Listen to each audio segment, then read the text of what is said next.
Hi, Reverend Paula Zabkar here with Spiritual Soul Center.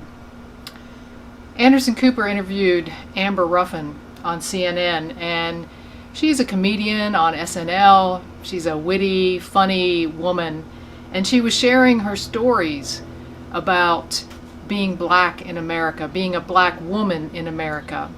And she shared her story of skipping down this alley with delight, as you might imagine her if you knew her or have seen her on SNL. And the alley happened to be adjacent to a police precinct.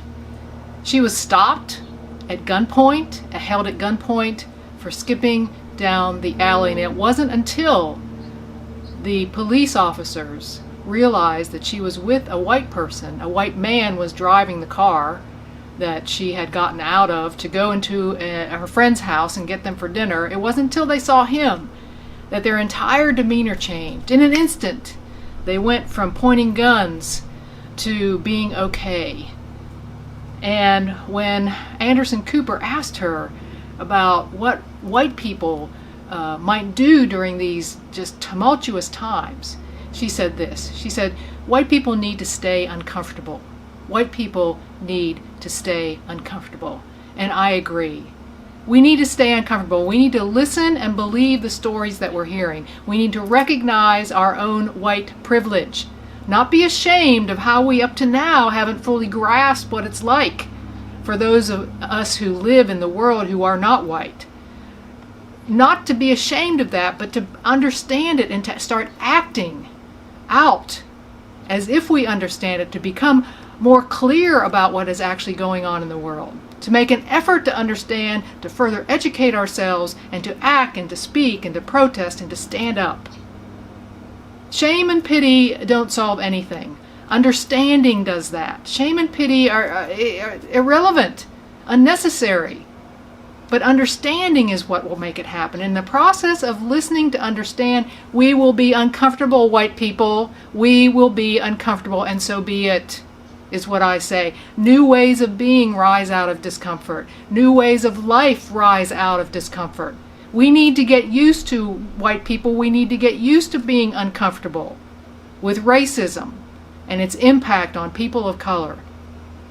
Not other white people, by the way, you and me. Not other white people because you happen to have black and brown friends and you happen to profess not to see color. Well, listen what I'm saying, white people. We need to see color.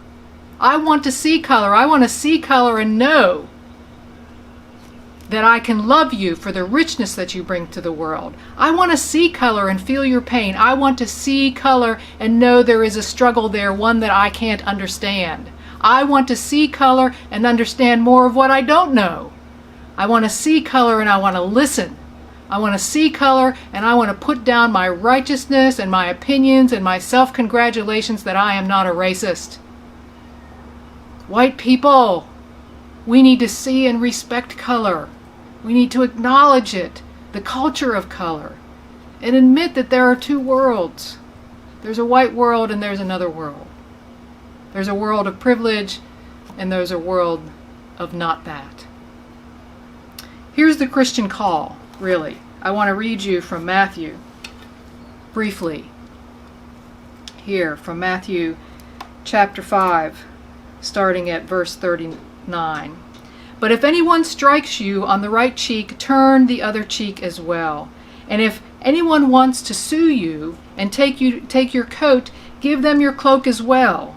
And if anyone forces you to go 1 mile, go the 2nd mile too. You know what this is saying, people? We need to be in discomfort. We can't just go to where we're comfortable. We need to go beyond. That's the Christian call, to go beyond our discomfort, to be uncomfortable, to not apologize for being white. We don't need to feel bad because of our color. No one chose the color of their skin when they came into this world. We don't need to feel bad for that. No one is looking for our pity either. People of color are looking for our help.